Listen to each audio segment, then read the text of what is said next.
ये जो वाक़े करबला है हजरात, इसका पस मंजर से बहुत से लोग वाकिफ नहीं हैं कि इसकी तारीख क्या है और ये वजह क्या बनी कि इतना बड़ा सानहा रूनुमा हुआ।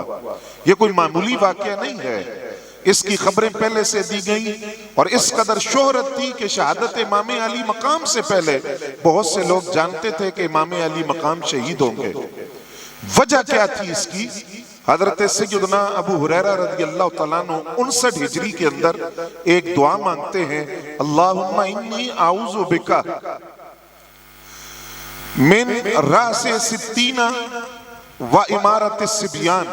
अल्लाह मैं तुझसे पनाह मांगता हूं, तेरी पनाह मांगता हूं। किससे? किससे? इस बात से कि 60 हिजरी को देखूं और लोंडों की हुकूमत देखूं। ये हुकूमत वो थी जिसके बारे में नबी अलैहिस्सलाम ने फरमाया कि मेरी उम्मत के अंदर सबसे पहले खिलाफे दीन बिदअतों को रवाज देने वाला शख्स बनु उमैया से होगा और उसका नाम यजीद होगा। फिर दूसरी हदीस जो मसनद अबू जाला के अंदर मौजूद है, नबी अकरम सल्लल्लाहु अलैहि वसल्लम ने फरमाया कि अदल का निजाम कायम रहेगा, रियासत मदीना कायम रहेगी। सबसे पहले जो आकर इस निजाम अदल के अंदर रुकावट डालेगा वो बनु उमैया से होगा और उसका नाम यजीद होगा। अब जब हजरत अमीर मुआविया रज़ियल्लाहु तआला अन्हु दुनिया से रुखसत हुए, यजीद जो उनका बेटा था वो तख्त नशीन हुआ और तख्त नशीन हुआ, लोग उसके हालात को पहले जानते हैं, नमाजों को जाया करता है। अब ये बातें लिखी किसने है ये मैं अर्ज कर दूं, क्योंकि आज यजीद का सर धोने वाले भी बड़े हैं, यजीद की सफाइयां पेश करने वाले भी बड़े हैं, यजीद की हिमायत करने वाले, उसकी हिमायत में कई कई घंटे तकरीरें करने वाले भी मौजूद हैं। हकीमुल उम्मत मुफ्ती अहमद यार खान नईमी रहमतुल्लाह अलैह ने सवाने करबला के अंदर लिखा कि यजीद सिर्फ बदसूरत ही नहीं था, वो अखलाक के एतबार से भी एक गिरा हुआ आदमी था, बदखल्क भी था, बदखुल्क भी था, नमाजों को जाया करता था, सूद को और कई ऐसे काम जिसको शरीयत मुताहरा ने हराम करार दिया वो सरेआम उसकी एलानिया इजाजत देता था। और एलानिया गुनाह करने वाला फासिक कहलाता है, फाजिर कहलाता है। इसी तरह जो रिश्ते आपस में हराम है उसको इसने यजीद ने हलाल करार दिया। और फिर इसके दरबार के अंदर तवाइफों का नाच होता था जिस वक्त, इसीलिए कई सहाबा कराम इस बात से डरते थे कि ये शख्स कहीं तख्ते हुकूमत पर न बैठ जाए। 60 हिजरी के अंदर ये शख्स जब तख्ते हुकूमत पर बैठा तो इसने रियासत मदीना के मुख्तलिफ शहरों के अंदर खत लिखा कि वहां जो गवर्नर थे उनसे कहा कि वहां उस शहर के लोगों से मेरी बैत लो इस बात पर कि अब मैं रियासत मदीना का हुक्मरान हूं। उस वक्त नवासे रसूल मौजूद है, हजरत जाबिर बिन अब्दुल्ला है, अब्दुल्ला इब्ने उमर है, अब्दुल्ला इब्ने जुबैर रज़ियल्लाहु तआला अन्हु है, अबू वाकिद लैसी रज़ियल्लाहु तआला अन्हु, ये सहाबा मौजूद है। और इसको खतरा था कि ये लोग मेरी बैत नहीं करेंगे, इसीलिए मदीने के गवर्नर को खत लिखा कि सबसे पहले बैत लो इमाम अली मकाम से और हजरत अब्दुल्ला इब्ने जुबैर से। क्यों? इसलिए कि जब तुम इनसे बैत लोगे और ये मेरी बैत कर लेंगे तो जो शहर मदीना के रहने वाले बाकी लोग हैं वो यकीनन मेरी बैत करेंगे नवासे रसूल की इत्तिबा करते हुए। अब्दुल्ला इब्ने जुबैर सहाबी रसूल हैं, उनकी इत्तिबा करते हुए मेरी बैत कर लेंगे, लिहाजा तुम इनसे बैत तलब करो। इमाम अली मकाम को बुलाया गवर्नर मदीना ने कि हजरत अमीर मुआविया रज़ियल्लाहु तआला अन्हु का विसाल हो गया है और यजीद तख्त नशीन हुआ है और मुझे हुक्म मिला है कि मैं आपसे यजीद की हिमायत में बैत लूं। अब आपने ये बात समझनी है कि यहां से वाक़या करबला का जो सबब है वो हकीकत में यहां से शुरू होता है। हजरत इमाम अली मकाम ने यजीद की बैत से इनकार कर दिया। आपने फरमाया मैं कोई आम आदमी नहीं हूं, मैं नवासे रसूल हूं, मैं छुप कर रात की तारीकी में बैत नहीं कर सकता। मैं अगर बैत करूंगा भी सोच विचार करूंगा और अगर करूंगा भी तो दिन के उजाले में लोगों के सामने करूंगा। आप ये बात करके जब वहां से वापस आए तो वहां मरवान मौजूद था। उसने आमिल मदीना से, गवर्नर मदीना से कहा, आज अगर नवासे रसूल तुम्हारे हाथ से बचकर निकल गए तो फिर कभी तुम्हारे हाथ नहीं आएंगे। अगर ये बैत करते हैं तो ठीक है, नहीं तो इनका सार उतार दो। तो आपने मुड़कर उसकी तरफ देखा और फरमाया, किसको कह रहे हो? मैं शेर खुदा का बेटा हूं, मैं नवासे रसूल हूं। उसने कहा, ए हुसैन इब्ने अली, आप जानते हैं कि यजीद हाकिम है और कुरान कहता है कि अतीउल्लाह व अतीउर रसूल व उलिल अम्र मिनकुम, अल्लाह और उसके रसूल की इताअत करो और उन लोगों की जो तुम में से हुक्मरान बनाए जाएं। तो कुरान ने हुक्म दिया कि हाकिम वक्त की इताअत करनी चाहिए, फर्माबरदारी। फरमाया, मुझे कुरान न सुनाओ, तुमने सिर्फ कुरान पढ़ा है, हमने नाने के सीने पर कुरान उतरता देखा है।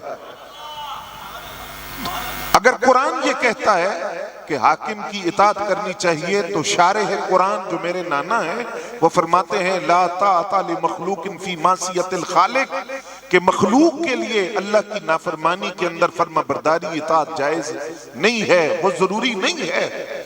मैं कैसे ऐसे शख्स की बैत करूं जो नाफरमान है, नमाजों को जाया करता है। अब आप हज़रात जरा तवज्जो रखिए इस बात पर, अगर इमाम अली मकाम बैत कर लेते, दौलत उनके कदमों में होती, अगर बैत कर लेते, यजीद की उस हुकूमत के अंदर एक वक़्त होती, ओहदा मिलता, सहूलियात होती, मुश्किलात ना होती, वाक़या करबला रूनमा ना होता, भूख ना होती, प्यास ना होती, परदेश ना होता, यूं मदीना ना छोड़ना पड़ता, ये सब कुछ होता। लेकिन दूसरी तरफ पूरा निज़ाम हुकूमत था इस्लाम का, वो बर्बाद हो जाता।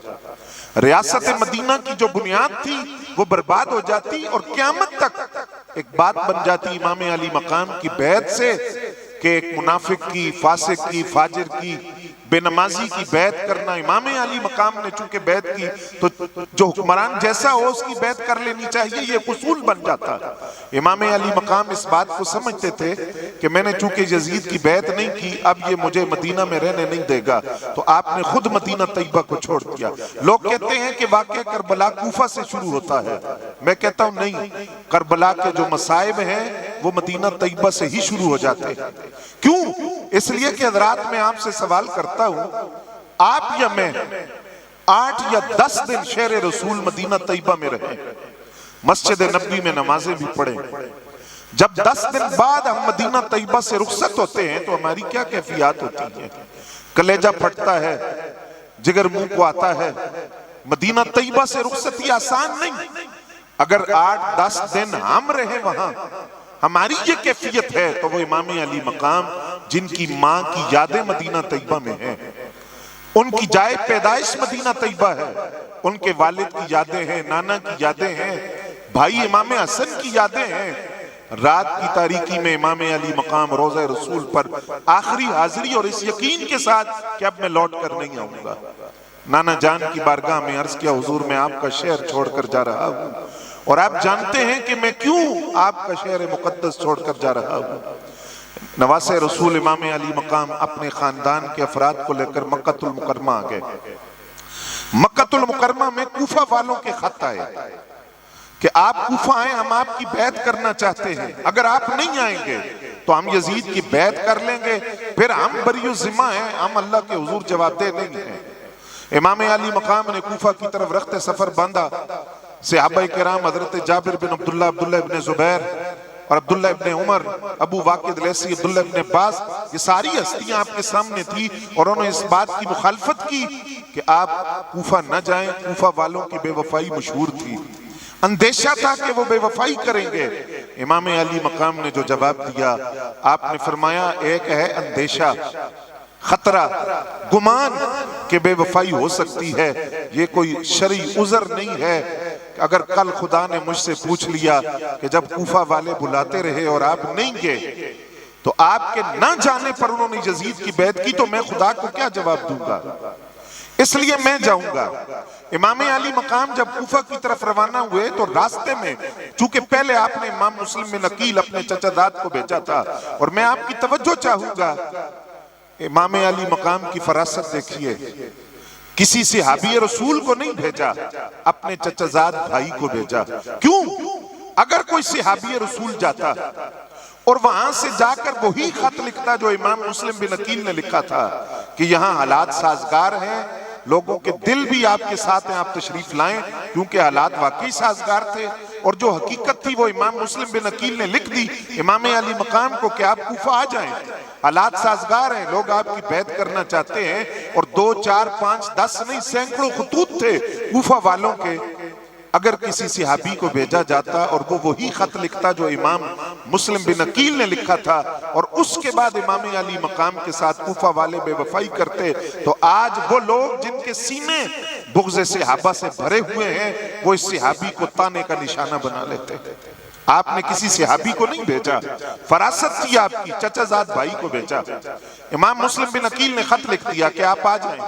इमाम अली मकाम रवाना हुए। रास्ते में फरख्तक जो अरब का बहुत बड़ा शायर था, उसने इमाम अली मकाम से कहा, कूफा वालों ने जो आपको खत लिखे थे उसकी सूरत हाल ये है कि इमाम मुस्लिम बिन अकील का सर कूफा के चौक में मैं लटका हुआ देख कर आ रहा हूं, और उनके दो बच्चे जो मासूम बच्चे थे दो, उनकी लाशें फुरात के किनारे तैरती हुई मैं देख कर आया हूं।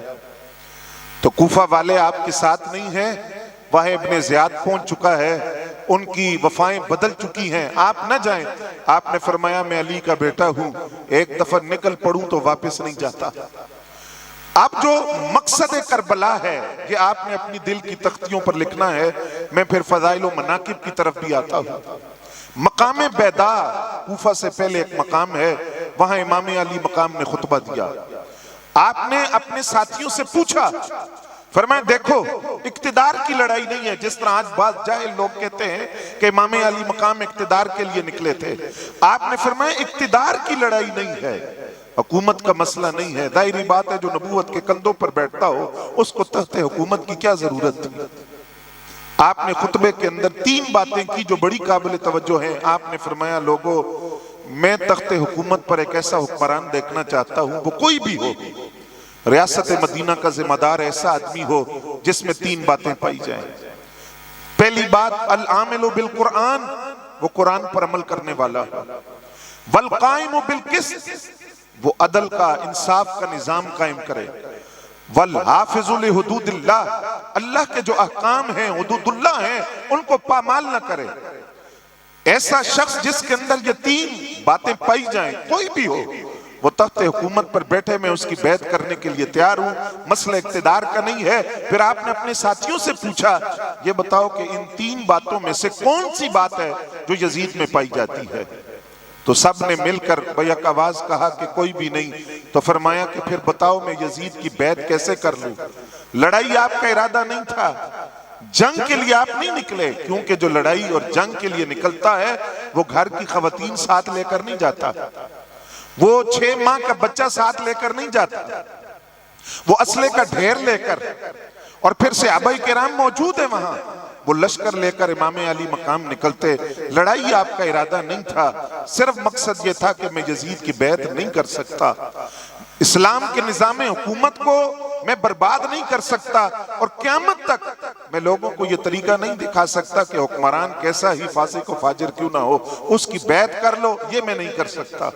इमाम अली मकाम, इमाम हुसैन रज़ी अल्लाह तआला अन्हु कूफा पहुंचने से पहले करबला के मकाम पर आपको रोक दिया गया, पानी बंद कर दिया गया। घोड़े, जानवर, दरिंदे पी सकते हैं, लेकिन खानवादे रसूल और साकी कौसर के नवासे नहीं पी सकते, रोक दिया गया करबला के मकाम पर।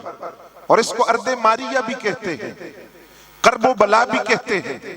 मौला अली अल मुर्तजा बहुत पहले यहां से गुजरे तो इमाम अली मकाम साथ थे, तो आपने इमाम अली मकाम इमाम हुसैन रज़ी अल्लाह तआला अन्हु को रोक कर फरमाया इस जगह के बारे में कि यहाँ एक वक्त आएगा कि मेरे खानदान के खेमे लगेंगे और यहाँ मेरी आल का खून बहाया जाएगा।